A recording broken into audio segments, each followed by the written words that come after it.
기도하겠습니다. 제가 먼저 읽겠습니다. 십자가의 도가 멸망하는 자들에게는 미련한 것이요 구원을 받는 우리에게는 하나님의 능력이라.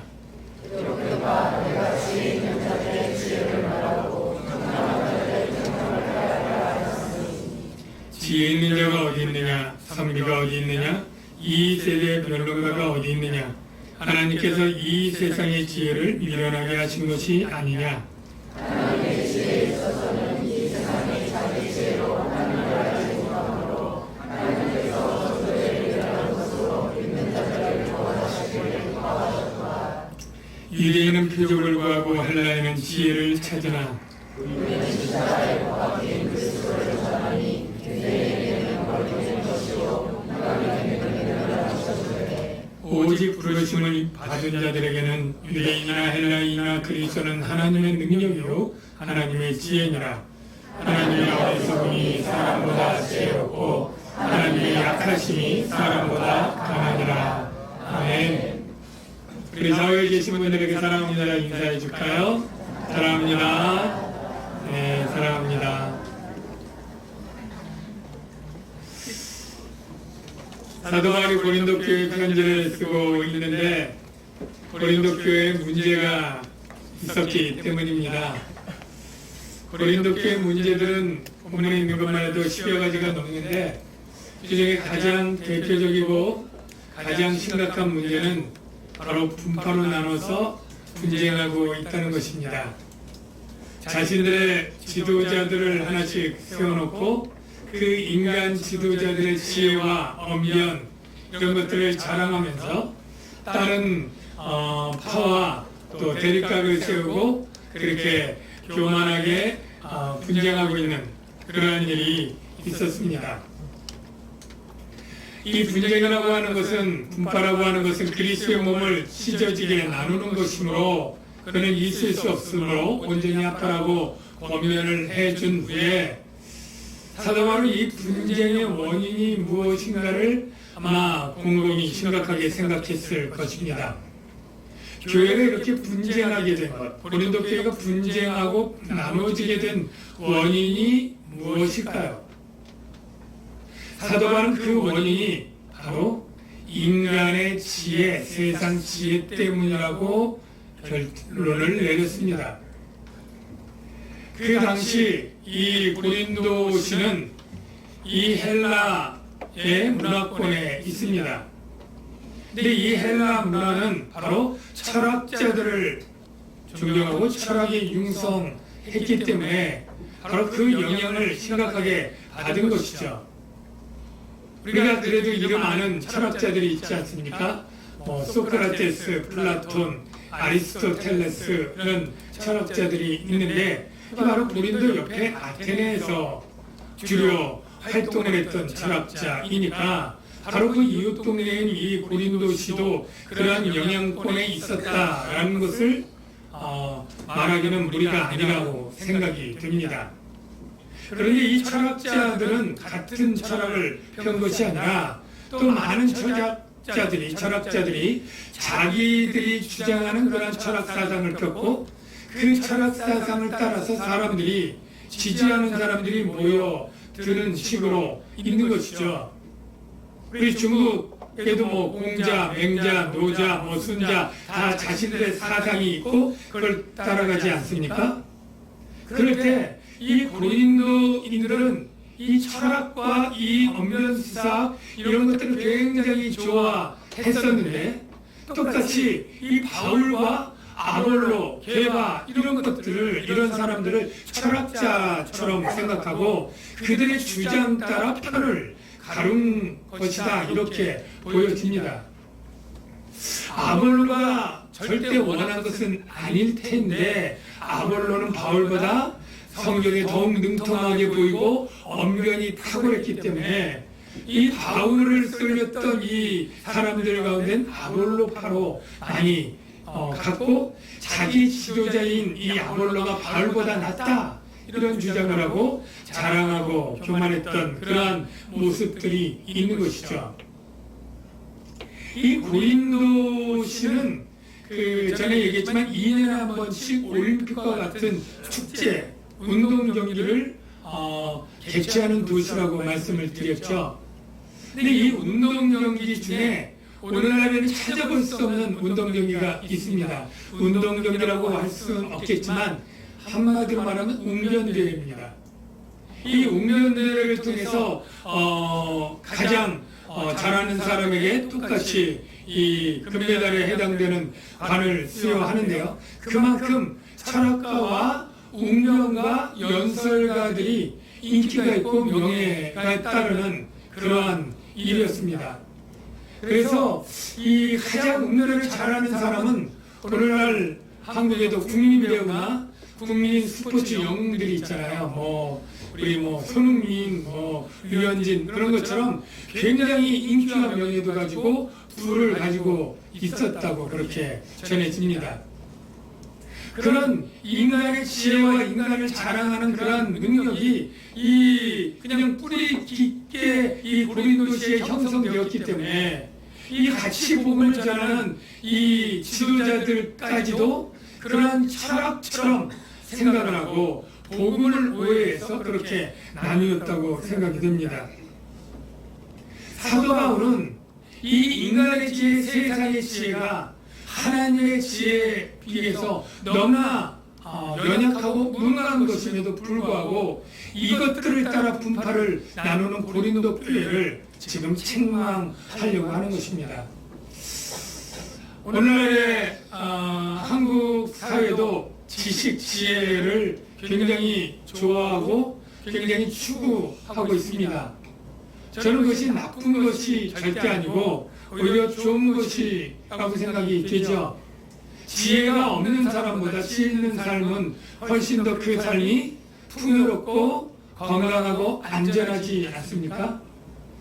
그런데 이 지혜와 지식, 같이 쓰는 이 지혜와 지식이 있는 사람이 그의 삶에 더 부유할 수 있죠. 지혜롭게 있는 사람은 돈도 잘 절약하기도 하고 잘 벌기도 하고 가정의 관계나 사회 대인관계도 원만하게 잘하는 지혜가 있기도 하고요. 또 지혜, 지식이 있으면 참 나중에 명예도 얻고 또 그 학위나 학벌로 인해서 더 좋은 기회들을 많이 얻는 그러한 것이 일반적 세상의 모습입니다. 얼마 전에 보니까 이 강연, 연설 이렇게 하는 분들 가운데 연예인도 있고 기업가도 있고 행정가도 있고 그런데 보니까 우리가 잘 아는 이름 중에 김유아 이 배우가 이 강연을 하면 보통 그 강연료가 500만 원 이상이 된다고 해요. 그리고 얼마 전에 또 뉴스 가운데 잠깐 나왔지만 전에 문재인 대통령 무슨 기획 자문위원이었던 탁 무슨 분은 기업가에 가면 1,550만 원이 자기 강연료다 이렇게 어떤 기사에 낸 적이 있더라고요. 그러니까 보통 사람들이 한 달 월급에 여러 개가 이 하루 또는 몇 시간 강연료로 받으니까 그가 가진 어떤 경험들, 노하우들, 정보들 이런 것들에게 사람에게 도전과 감동을 주고 이런 것들이 참 돈을 벌고 넉넉하게 살아가는데도 유익하다 이런 생각이 드는데요. 이 고린도에도 이렇게 철학과 수사, 강연 이런 것들을 굉장히 숭배하고 승상하는 그런 도시였던 것입니다. 그런데 오늘 이 세상의 지혜, 인간의 지혜가 십자가의 도에 비해서 얼마나 연약하고 또 무능한 것인가를 사도 바울이 강조해서 말씀하고 있습니다. 오늘 18절을 먼저 시작을 한번 볼까요? 여기 보니까 십자가의 도가 멸망하는 자들에게는 미련한 것이요. 여기 멸망하는 자들은 우리가 알다시피 예수 그리스도의 복음을 부정하고 멸망하는 그런 세상 사람들을 의미하고요. 그런 사람들에게 있어 십자가의 도는 미련한 것으로 보인다라는 것이에요. 그러나 구원을 받는 우리에게는 십자가의 도가 하나님의 능력이다 이렇게 말합니다. 여러분 그러면 먼저 십자가의 도가 무엇인지 다시 한번 생각해 봅시다. 십자가의 도가 무엇일까요? 23절에 쭉 보니까 십자가의 도를 조금 구체적으로 길게 표현했죠. 우리는 십자가에 못 박힌 그리스도를 전하니, 즉 하나님의 아들, 하나님이 보내신 그리스도가 십자가에 못 박혔다고 하는 메시지가 바로 십자가의 도라는 것을 알 수 있죠. 그러면 이것을 이제 처음부터 좀 풀어서 설명을 드릴게요. 우리 인간은 하나님을 의존하고 하나님의 도움을 받으며 살도록 창조되었습니다. 아예 그렇게 지음을 받은 것입니다. 그런데 이 불순종의 죄가 무엇이냐면 하나님을 의존하지 않고 이제 내 힘대로, 내 뜻대로, 내 생각대로, 내 소견에 오른 대로 살겠다, 이런 주장을 한 것입니다. 독립선언이고 자기 주장이죠. 이게 의존적인 피조물인 인간이 해서는 안 될 죄입니다. 이 죄의 결과 무엇이었다고요? 하나님의 풍요로운 그러한 공급이 단절되고 분리됨으로 말미암아 하나님의 생명에서 끊어지니 그 생명이 오래 살지 못하고 죽게 되었죠. 하나님의 지혜가 끊어지니 내일도 1분 1초리도 알지 못하고 세상의 일도 알지 못합니다. 하나님의 사랑이 공급되니 사람이 사랑에 목말라서 누구든지 사랑을 다오하면서 부활 안에 살아가는 존재가 되었고요. 먹고 살아가는 일도 힘들어지게 되었죠. 이 자연을 대표하는 땅은 가시덤불과 엉겅퀴를 내면서 사람이 아무리 땀을 흘리고 노력해도 간신히 먹고 사는 정도가 된 것입니다.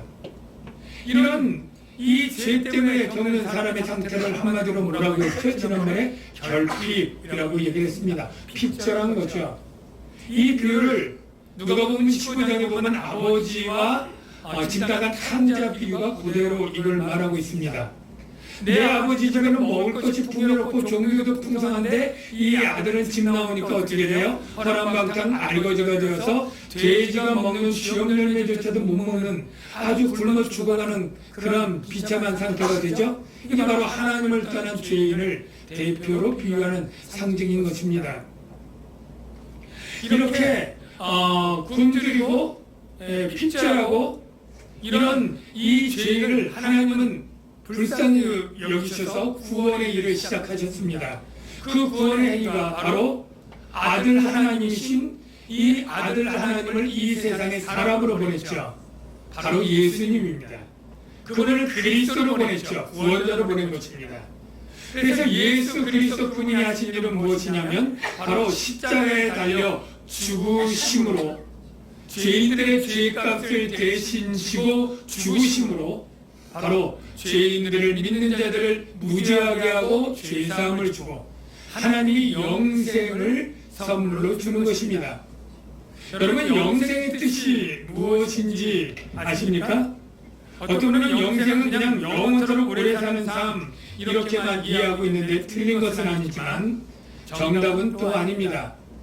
영생은 바로 하나님의 삶으로 하나님이 주시는 생명으로 살아가는 삶이고, 그것은 단순히 길이가 긴 삶이 아니라 하나님이 주시는 결핍과 부족함이 없는 풍요롭고 안전하고 만족한 삶, 이게 바로 영생인 것입니다. 저와 여러분이 예수 믿고 살아가는 지금 삶이 영생의 삶입니다.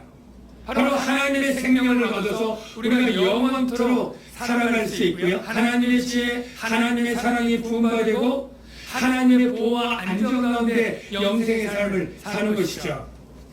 그런데 왜 이 삶이 아직도 이렇게 힘들고 어렵습니까? 아직 완성되진 않고 진행 중이기 때문입니다. 이미와 아직 사이에 있어서 우리에게 영생의 삶이 구원이 시작되었지만 아직 완전하게 이루어지는 것은 언제요? 주님이 재림하고 새하늘과 새 땅에서 부활한 우리를 영화의 몸으로 그렇게 대할 때 다시는 사망도 없고 슬픔과 고통과 부족함이 없는 그 삶, 그게 바로 완전한 풍요의 삶이고 영생의 삶이 되는 것이죠. 이 삶을 요한계시록에 단편적으로 소개해 준 구절을 제가 보여드릴게요. 요한계시록 7장 15절 17절 말씀 볼까요? 여기 보니까 사도 요한의 환상 가운데 보좌에 앉으신 이가 있어요. 누굴까요? 성부 하나님, 그들 위해 장막, 그들은 구원받은 백성들 위에 장막을 치시는데 그들이 다시는 세 가지가 나와요. 줄이지 않고 목마르지 않고 해나 아무 뜨거운 기운에 상하지도 않고. 자, 우리가 살아가는 이 삶은 아무리 노력해도 줄여요. 부족해요. 목말라요. 부족합니다. 안전하지 않아요. 여러 가지 상하는 일이 있어요. 다치고 병들고 아프고 죽고. 그런데 그 삶은 그것이 해결이 된 거예요. 그 다음에 어떤 내용이 나옵니까? 이는 보좌 가운데 계신 어린 양이 그들의 목자가 되사 생명수 샘 영생을 주시는 거예요. 영생의 삶으로 인도하시고 그 다음에 하나님께서 그들의 눈에 모든 눈물을 씻어 주실 것이라. 이 눈물을 씻어진다는 것은 여러 가지 의미가 있죠. 여러분, 우리의 삶은 바로 죄로 인해 죽음이었습니다. 이 죽음에는 증상들이 있어요. 그 증상들을 고난이라고 비유합니다. 감기 걸리면 감기의 증상들이 있죠. 목이 아프고 기침이 나고 열이 나고 뭐 하는 것처럼 이 죽음의 증상들이 사회에 많은 고난들과 어려움들이고, 이 고난과 어려움은 우리가 슬퍼하고 눈물을 흘릴 수밖에 없게 만드는 거죠. 그러니까 여기 모든 눈물을 씻어준다, 모든 죽음과 죽음의 증상들, 고난들을 없이 해주는 완전히 부족함이 없는 완벽하고 풍요로운 그러한 구원받은 자의 삶이 바로 약속되어 있는 것입니다. 바로 어떻게 해요? 바로 예수 그리스도의 십자가의 사건으로 말미암아.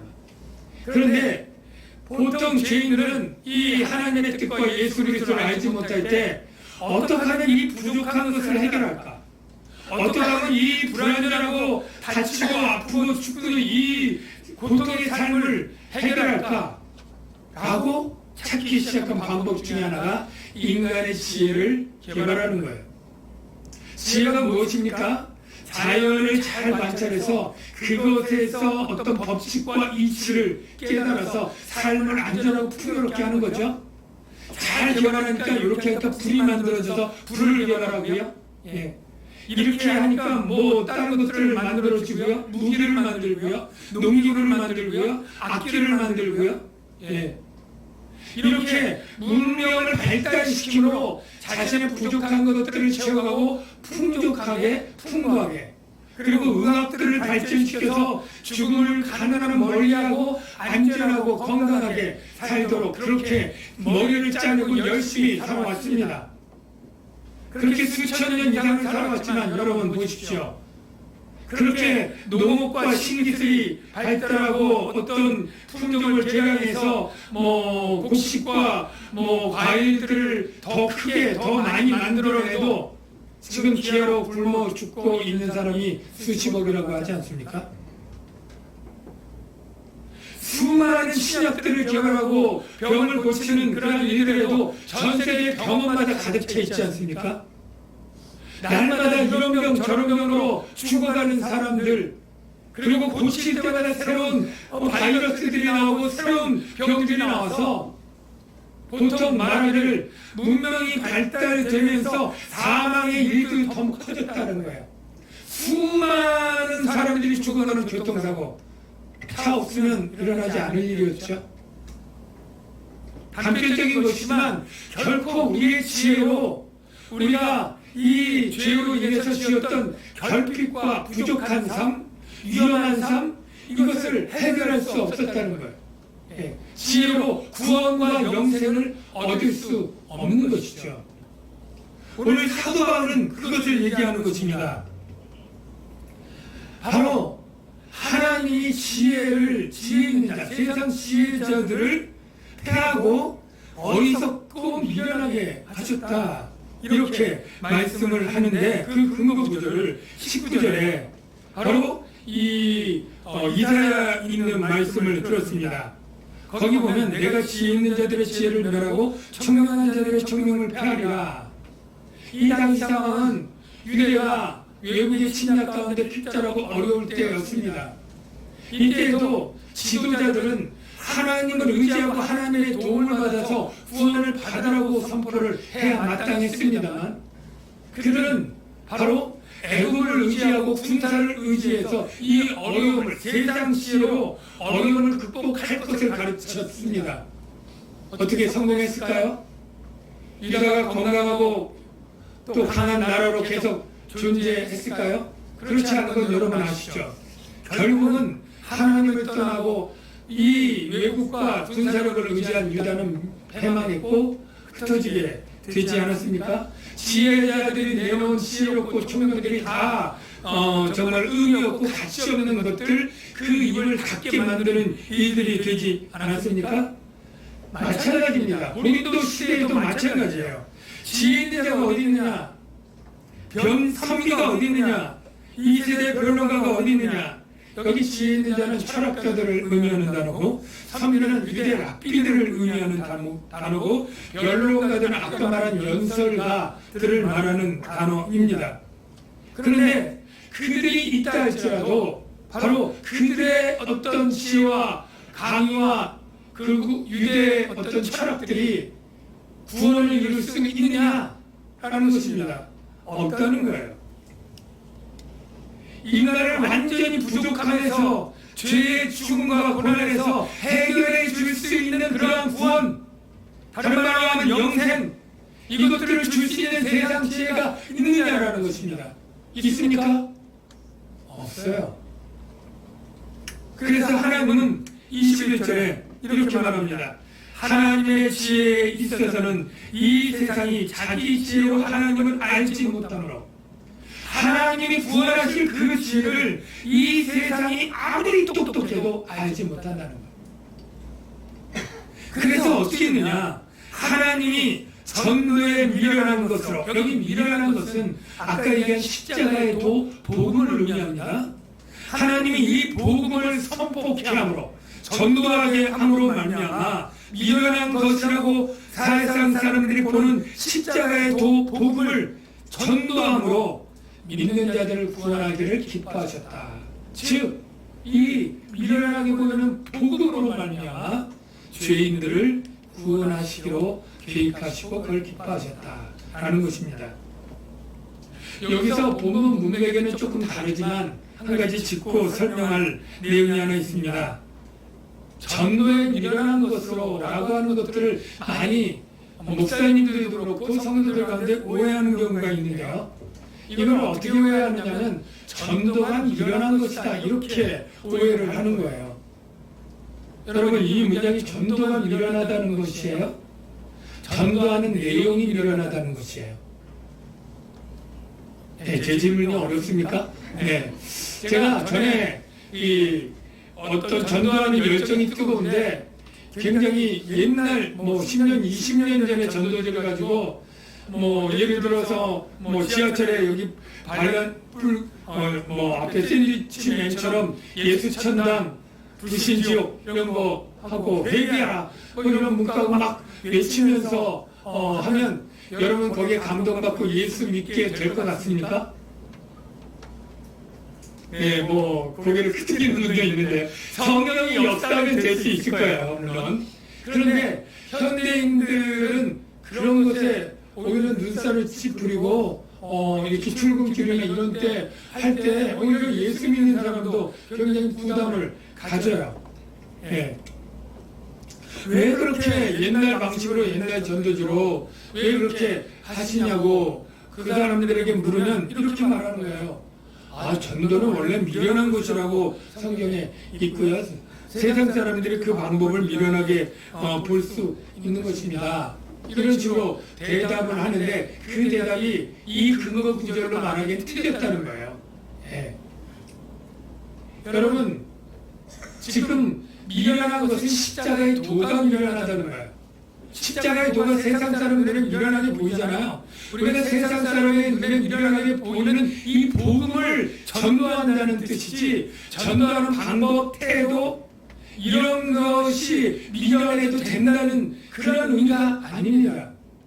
여러분, 아무리 비싸고 좋은 그런 보물을 예쁘고 멋진 상자에 케이스에 넣으면 좋을 것을 신문지에 둘둘 말아서 주면 이게 아무리 비싼 명품이라도 그걸 받는 사람이 이게 싸구려 같이 보이지 않겠습니까? 네? 복음은 절대 시대와 문화와 대상에 따라서도 바뀔 수가 없습니다. 복음이 좀 미련하게 보인다고 이걸 세련되게 고쳐서도 안 됩니다.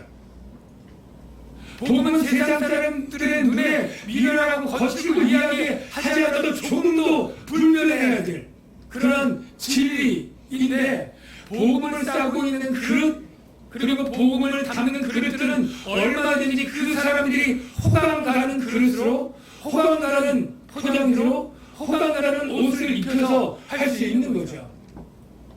여러분들에게 물건을 파는 어떤 사람이 올 때 하나님은 중심을 보지만 사람들을 외모를 보는데 아주 지저분하고 그런 옷을 입고 머리도 감지도 않고 뻗쳐가지고 그래가지고 복음을 전하면 그 복음에 호감이 가겠습니까? 전도자라고 줬는데 정말 필요도 없는 그런 전도 물품에다 거기 문구도 굉장히 촌스러운 색상의 글씨를 준 그 전도 물품에 호감이 가겠습니까?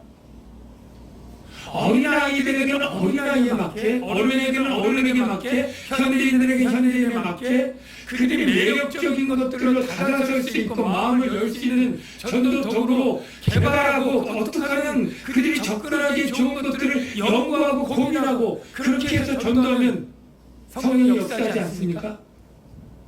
저는 이 전도에 대해서 오히려 이단들이 더 고민하고 열심히 하는 것 같은 느낌을 받을 때가 있어요. 요즘 스마트폰 시대지 않습니까? 거기 열어서 유튜브를 보면 이 신천지에서 자기들의 그 교리가 진리라고 얼마나 이렇게 저렇게 동영상으로 이렇게 해서 많이 올리는지 몰라요. 오히려 기독교에서는 목사님 설교는 부지런히 올라오긴 하는데 이 복음이 무엇인지 교리가 무엇인지 이런 것들을 열심히 노력하고 하는 그런 모습은 오히려 훨씬 적지 않나 이런 생각이 듭니다. 여러분, 전도의 복음은 바뀔 수 없지만 전도하는 것은 이 현대인들에게 또는 그 사람들의 문화와 시대와 호감에 따라서 열심히 고민하고 노력하고 있어서 해야 될 필요가 있다라는 것을 여러분 동의하시고 믿으시길 주의 이름으로 축원합니다. 그런데 이 미련한 것이라고 하는 것은 실제 미련한 것이 아니고 세상 사람들의 입장에서 지금 사도 바울이 이야기를 한 건데요. 왜 그러냐면 유대인들은 표적을 구하고 헬라인은 지혜를 찾았다라고 말하는데요. 유대인들은 예수 그리스도가 이 땅에 와서 내가 그리스도고 나를 믿어서 너희들이 영생을 얻으라고 얘기할 때 당신이 그리스도인 표적을 내놓으라고 그렇게 요구를 했습니다. 사실은 예수님 하는 이미 표적을 냈지만 그보다 더 기생충하고 우리가 더 놀랄 만한 그런 표적을 계속 요구를 했죠. 예수님이 그들에게 뭐라고 대답을 하셨나요? 마태복음 12장 38절을 한번 볼까요? 예수님 뭐라고 대답하셨을까요? 예수께서 대답하여 이르시되 악하고 음란한 세대가 표적을 구하나 선지자 요나의 표적밖에는 보일 표적이 없느니라. 요나가 밤낮 사흘 동안 큰 물고기 뱃속에 있었던 것 같이 인자도 밤낮 사흘 동안 땅속에 있으리라. 이 말씀하시고 이 표적대로 십자가에 달려 죽으시고 땅에 사흘 동안 묻혀 계셨죠. 사실 이 표적만큼 확실하게 그리스도 되는 표적이 없었지만 그들은 그것을 표적으로 본 것이 아니라 하나님의 저주받은 것이라고 생각했습니다. 신명기 21장 23절에 아주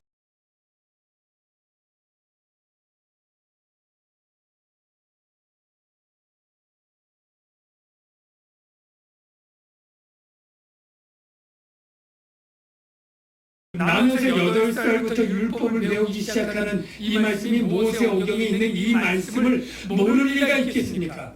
다 아는 거죠.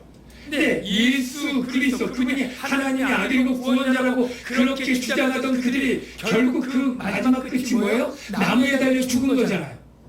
그러니까 유대인들은 메시아라고 하는 저는 거짓말쟁이야. 저는 나무에 달려 죽음으로 하나님의 저주를 받은 것이 입증이 됐으니까 그리스도라고 할 수가 없어 라고 결론을 낸 거죠. 여러분, 예수 그리스도가 하나님께 저주를 받은 건 맞습니까? 틀립니까? 맞습니다. 하나님의 저주를 받은 거예요. 그런데 중요한 거는 예수 그리스도의 자신의 죄 때문에 저주를 받은 게 아니고 모든 인류가 받을 죄값으로 하나님의 저주를 대신 받은 것이죠. 그러니까 하나님의 저주는 맞는데 자신들의 죄, 인간들의 죄를 대신 받은 저주라는 것을 알지 못하고 그냥 저주받은 자니까 메시아일 수 없다 이런 거죠. 그래서 유대인에게는 거리끼는 것이요 메시아가 십자가에 달렸다고 하는 이 사실이 거리끼는 것, 이 거리끼는 것이 헬라어로 스칸달이라고 하는데요. 연예인도 스캔들 나면 잘 나가던 길이 그냥 막히지 않습니까? 유대인들이 이 예수 그리스도의 십자가의 이 말씀이 걸림돌로 탁 걸리는 거예요. 믿을 수가 없게 된 거죠. 그리고 이방인, 헬라인 이방인에게는 이 예수 그리스도가 십자가에 달렸다는 게 미련하고 무능한 것입니다. 왜냐하면 이 헬라인에게 있어서 영웅 구원자는 적어도 자신들이 여태까지 있었던 소크라테스, 플라톤 이러한 학자보다 더 뛰어난 철인으로 오시거나 더 큰 지혜자로 오거나 지금 자기들이 섬기고 있는 최고의 제국인 로마 황제의 황제보다 더 큰 권세와 능력자로 오셔야 맞다고 생각을 하는데 십자가에 달려 죽는 것은 가장 패배한 적군이 당해야 되는 그러한 패배의 상징이고 무능의 상징이잖아요. 예. 로마 황제 정도 힘이 있어야 되는데 십자가에 무능한 죄수가 그리스도가 하나님이다? 예.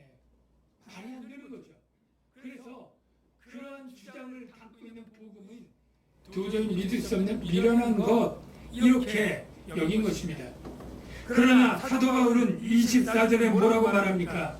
그러나 오직 부르심을 입은 자들에게, 여기 오직이 중요해요. 부르심을 입은 자들 아니고는 안 됩니다. 부르심을 입은 자들에게는 유대인이나 헬라인이나 인종에 상관이 없어요. 그리스도가 하나님의 능력이요 하나님의 지혜다. 자, 하나님의 능력할 때 여기 중요한 포인트가 있어요. 무슨 능력이요? 죄인을 구원하는 능력이에요.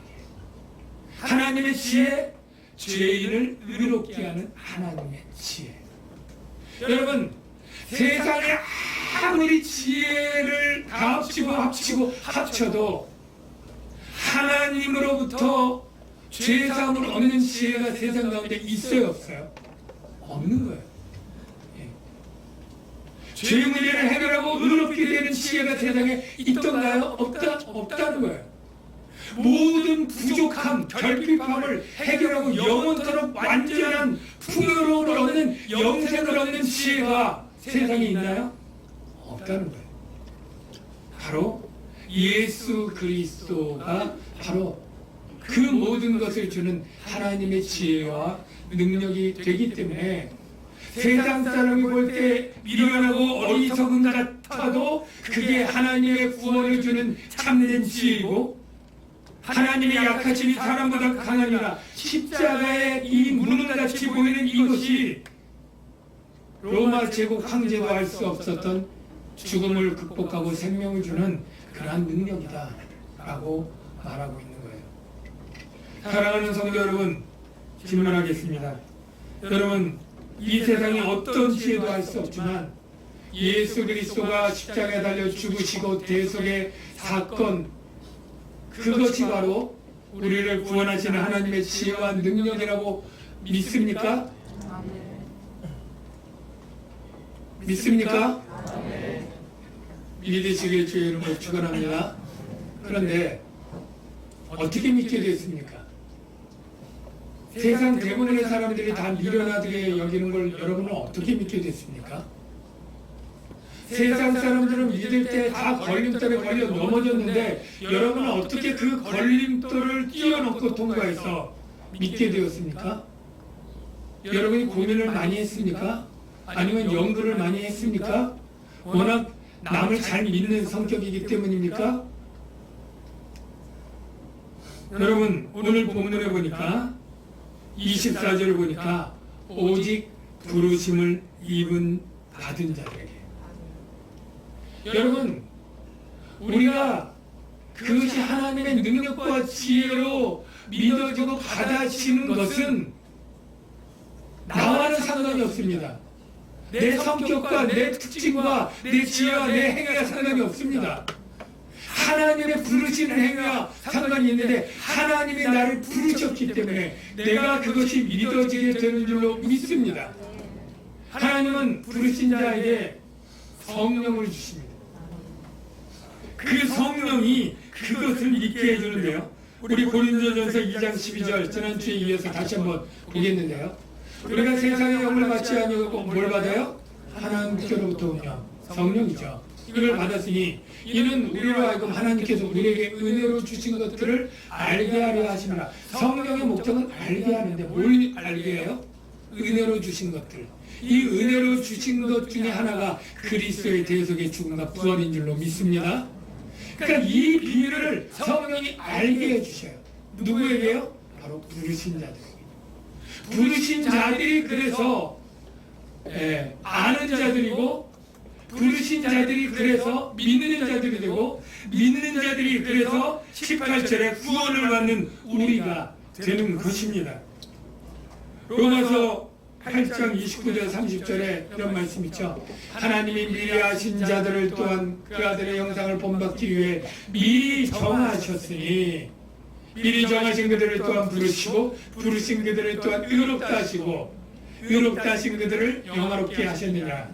미리 하시고 미리 정하시고 미리 부르시고 의롭게 하시고 영화롭게 하시고, 이 의롭게와 영화롭게는 구원받은 자에 나타나는 특징이에요.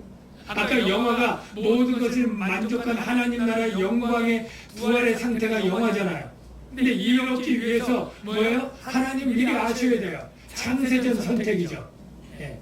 그리고 미리 정하셔요. 창세전에 예정하신 거죠.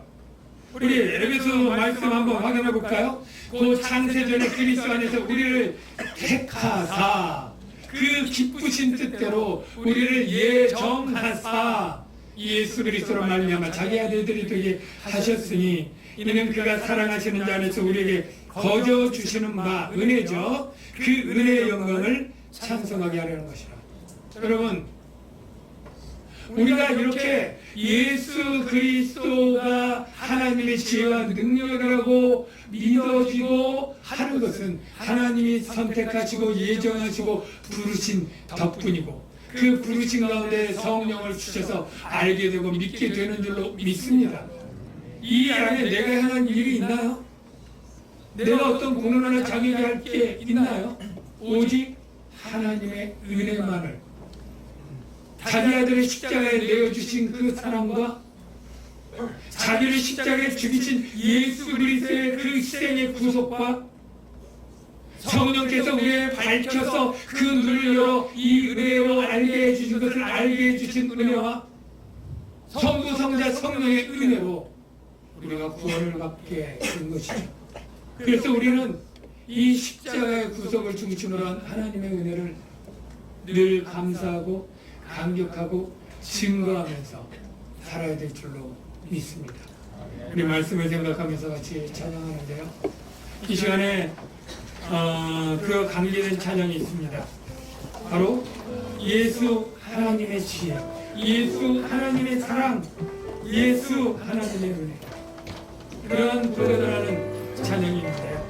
바로 십자가를 참으신 어린 양 예수. 우리 같이 이 찬양 가사를 생각하면서 부르면 더욱 좋겠습니다.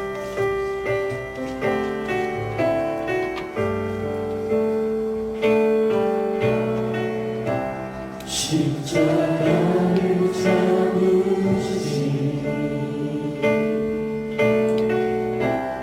어린 양 예수, 내 죄 씻어주시고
우리가 이런 믿음을 갖게 해주신 하나님께 감사가 기도를 드려야 될 것 같아요. 우리를 정하시고 불러주신 분에 아니면 우리가 어떻게 믿을 수 있겠습니까?